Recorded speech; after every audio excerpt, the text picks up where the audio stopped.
Here's a look at our lineup today. Here on the Now, a controversial way to deal with opioid abuse could be coming to the United States for the first time. Safe injection sites, they're already in other countries. We're going to take a look at just how well they really work. Plus, people do all sorts of things to prepare for a baby. But ahead, why some experts say you need to be considering protecting their credit. Now, when you're an organ donor, you expect your wishes will be carried out. We're going to tell you why all of those organs aren't getting donated. Thank you, Chris. I'm Amanda Starantino, and thanks for joining us on the Now Indy. Battling cancer can be costly for patients and their families, but one business here in Indianapolis is working to cut some of that cost in a small but meaningful way. Our Alyssa Donovan explains how a breakthrough at Circle City Cryogenics is helping Hoosiers fighting cancer. I've cryoed about everything you can think of, between light bulbs, razor blades, gun barrels. The process of cryogenically freezing items has proved to add longevity, precision, and quality. So when Brian Tomlinson's wife was diagnosed with breast cancer, he wanted to find a way for this process to help her and other patients fighting for their lives. And he landed on these anti-embolism stockings. Cancer patients undergoing chemotherapy are given 2 pairs after their first treatment, but they usually have to buy more on their own dime. Because they wear out quickly, they snag and run. And at $50 to $200 a pop, the cost can add up. I bought some of the nylons, cut them in half, marked them A and B. I froze one at 300 degrees below zero. The others I did not. Then he handed them off for testing at Purdue University. The results showed the cryogenically frozen nylons had a 50% improvement in elasticity and suggests the change in durability to be as high as 200 to 300%. I got with Tom Dunn, the owner of Circle City, told him what I was wanting to do, if we could do this for every cancer patient in the state of Indiana for free, and he said yes. Cancer patients can send in their anti-embolism stockings and have them cryogenically frozen for no charge. Today, his wife no longer needs these because she is cancer-free. Her hair's back, it's curly, her attitude is incredible. She's doing great. Well, seeing my wife go through this and how strong she was through it was an inspiration. An inspiration that led Tomlinson to a discovery that will help cancer patients across the state. I'm Alyssa Donovan, RTV6. Very cool. Thanks, Alyssa. And Tomlinson's efforts have caught on, and now a facility in Ohio is also offering to cryogenically freeze stockings for cancer patients. If you or someone you know is fighting cancer, go to our website, theindychannel.com, and click on this story to get details about where to send your anti-embolism stockings to have them treated. Kevin. And Amanda, it is certainly feeling like fall out there now. We've got the gray skies. It certainly looked like rain, but haven't had any across much of central Indiana. We've kept things dry today, but it's that northwest breeze driving down those temperatures that are about 15 to 20 degrees colder than 24 hours ago. There is going to be a warming trend in the forecast here, but it's going to take us a little bit to get there. Right now, 52 degrees. We've been holding in the 40s and lower 50s through much of the day with that northwest breeze right now at 18 miles per hour. Temperatures still in the 40s for you in Crawfordsville at 48, 46 degrees in Richmond. You're at 50 in Martinsville, and Columbus coming in at 52 degrees. There's satellite and radar. You can see all the gray, all that blanket of cloud cover. Not going to see too many breaks in it here as we go through this evening and into tonight. There have been a few light shower returns, especially around Fort Wayne, even around the Hartford City area. Some patchy drizzle out there, but that's been about it. For the rest of us, if you're going to be heading out to the Indy 11 match there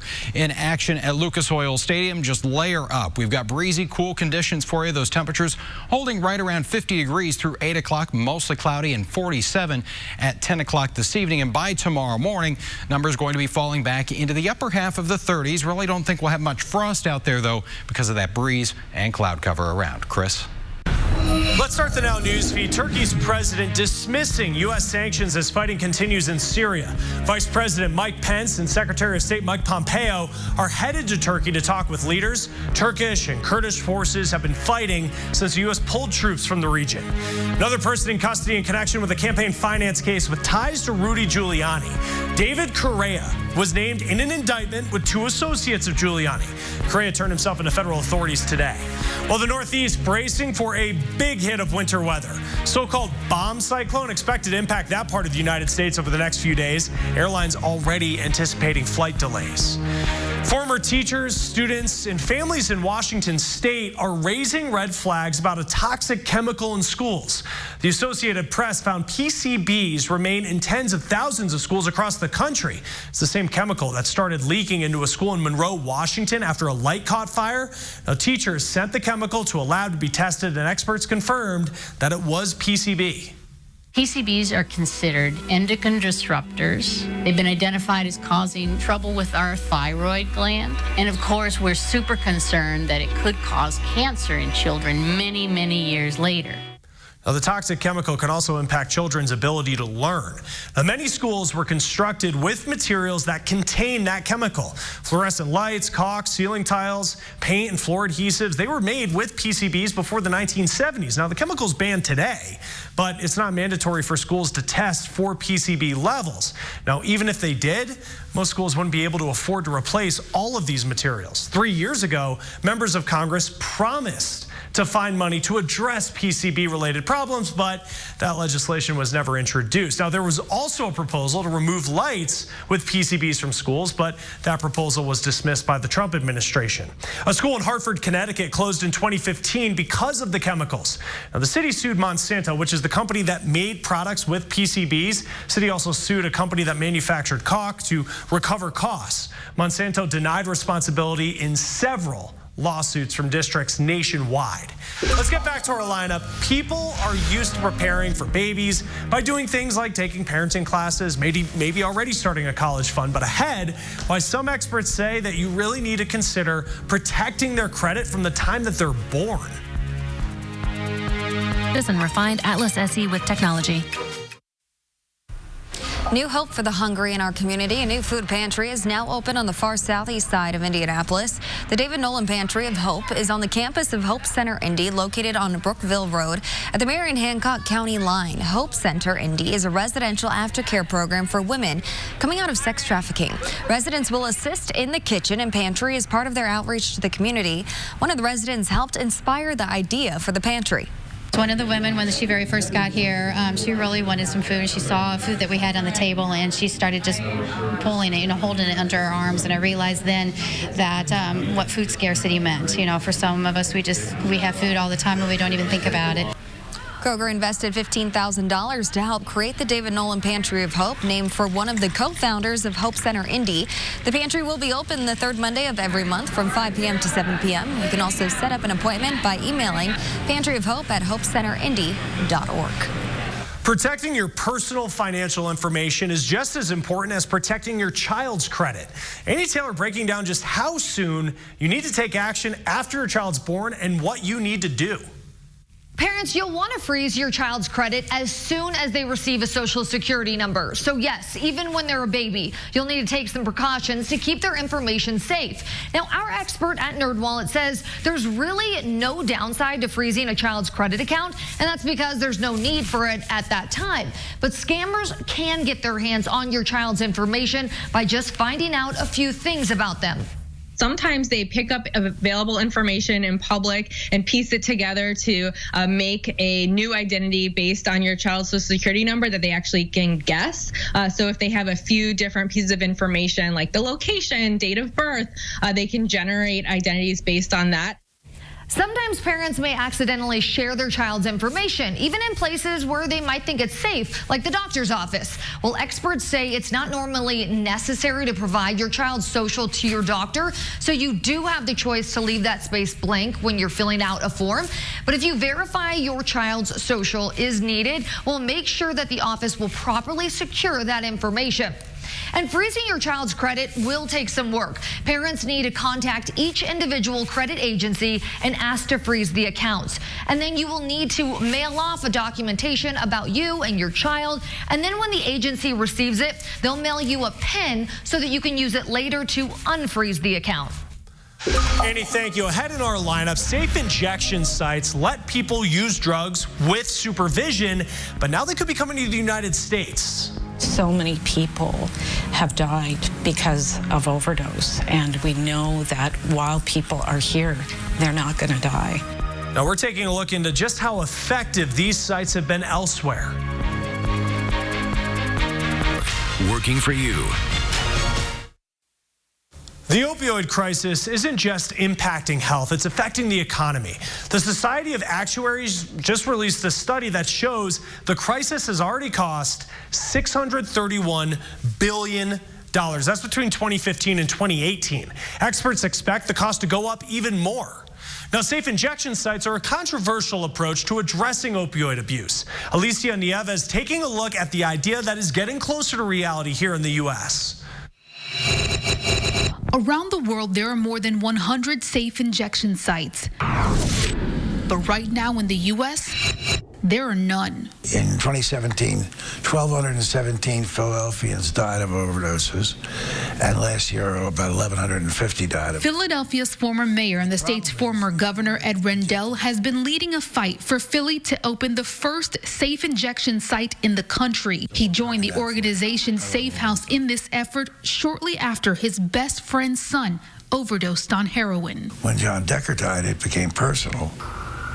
Safe injection sites provide a place for users to inject drugs under medical supervision. The proposal has landed Rendell and supporters of the plan against the federal government. The Department of Justice sued Safe House last year to block the site, but then earlier this month, he just said it's not unlawful activity. A federal judge denied the Trump administration's motion. It's clearly a victory. Safe House could potentially open a safe injection site any day now, and the site in one of Philadelphia's hardest hit areas is expected to be modeled after this one in Canada. This is the injection room, and in here we have 6 booths for people to inject. The works under Toronto Public Health's opioid harm reduction program opened in 2017. It's had 60,000 visits in 2 years. Every user who comes here stays in a waiting room after injecting to be monitored, and so they're not high on the streets. Then the user sits and talks to a counselor about the idea of going to rehab. So many people have died because of overdose, and we know that while people are here, they're not going to die. 1,000 people have overdosed at this facility, but every one of those lives were saved. In fact, not a single safe injection site around the world has reported an overdose death in its facility, and overdoses in the respective surrounding communities have gone down, in some cases, by 30%. Look, no one involved with Safe House, myself included, says this is the answer to the opioid crisis. This is an answer to one small segment of the opioid crisis. Other cities around the country are considering opening safe injection sites.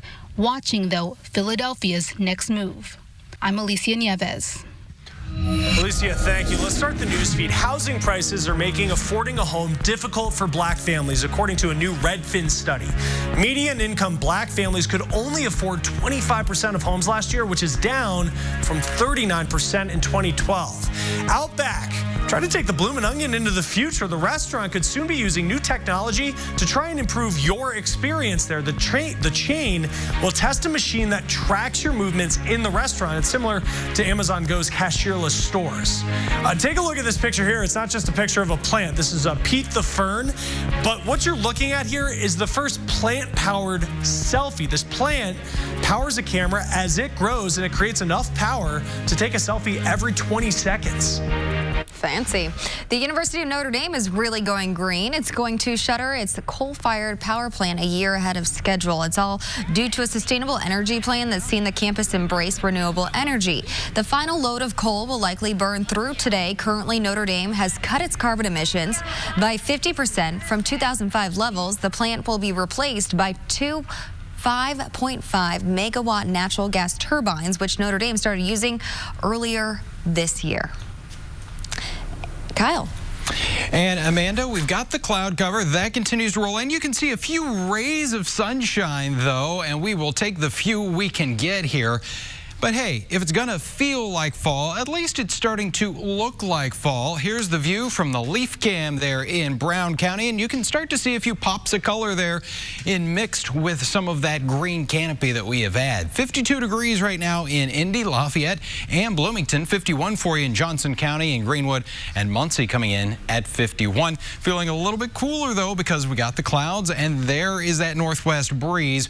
Should relax a little bit here as we go through tonight, but still still it's going to stay around 10 miles per hour with temperatures into the middle and upper 30s. 39 in the city with mostly cloudy skies. So we are going to start off with some cloud cover for our Thursday morning. But you check out TrueCast here, and we will start to see a little more sunshine. Those clouds may hold on a little bit more throughout the day, though, from around Kokomo, Peru, into Muncie, Marion, Richmond, and Connorsville. The rest of us should see a mostly sunny afternoon, and temperatures, they're still going to be on the cool side for this time of year.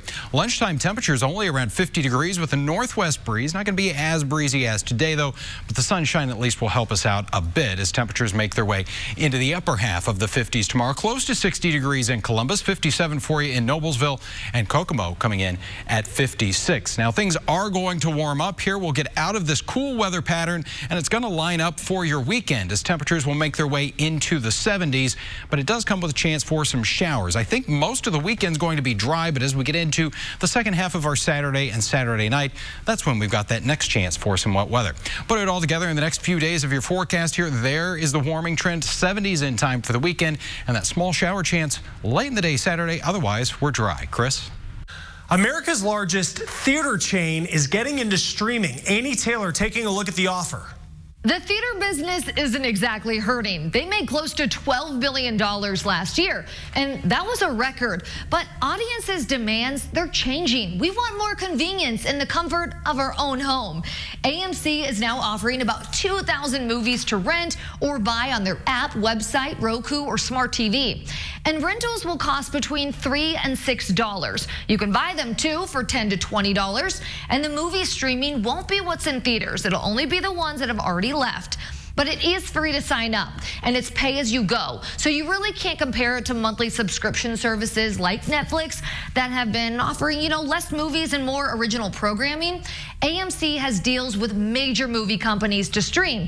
And Consumer Reports tech editor says it comes at a very interesting time. And it's going to be interesting to see whether the content companies that have always licensed their content to other companies decide to keep it as exclusive to their own services, because we're seeing more and more companies launch their own services. Wilcox is talking about companies like Disney that started streaming service next month. And Consumer Reports found about 1 in 4 families are spending around $100 a month in streaming. And so renting movies on demand occasionally and canceling some services could be a way to trim entertainment spending. Annie, thank you. And one city's figured out how to take blight and turn it into something useful, all the while helping the environment and the community. Here's Maya Rodriguez.